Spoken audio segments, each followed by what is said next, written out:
روزگاری یک آدمی از من سوالی پرسید. گفت من یک سوال دارم، جوابش مهم است. گفتم بپرس، اگر فهمیدم جواب میدم. گفت من میمیرم. گفتم یعنی چی؟ گفت میمیرم دیگه. گفتم پیش دکتر رفتی؟ گفت بله. گفتم خب یک دکتر دیگه برو. گفت دکترها همه اتفاق نظر دارن، من میمیرم. گفتم نه، خدا بزرگ است. طرفم عجیب نگاه کرده گفت حالا اگر من بمیرم خدا دیگه بزرگ نیست؟ منم فهمیدم آدم فهمیده و درست است و نمیشه فریبش داد. گفتم چرا؟ خدا همیشه بزرگ است. مرد گفت من از روزی فهمیدم میمیرم، حالا شدم آدم خوب.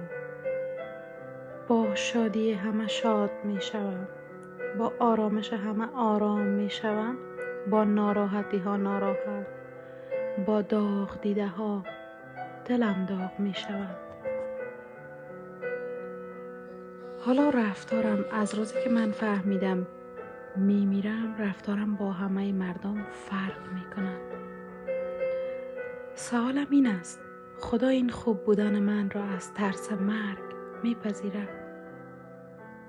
منم نگاه کردم گفتم به ما یاد دادن خدا در همه حال کریم است و بخشنده.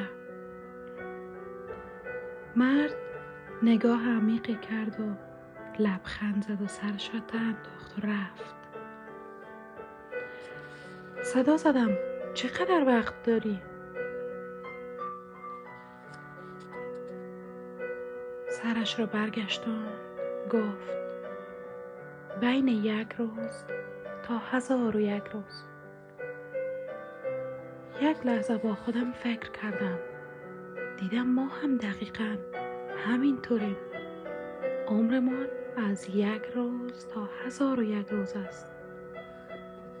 دوباره صداش کردم، ببخشید چه مریضی داری؟ لبخند زده گفت من مریض نیستم، ما همه رفتنیم، ما همه میمیریم. حالا که ما همه، با خودم فکر کردم، حالا که ما همه مردنی هستیم و رفتنی و فنا، چرا این همه غرور؟ چرا این همه عداوت؟ پس بیایید با همدیگر مهربان باشیم.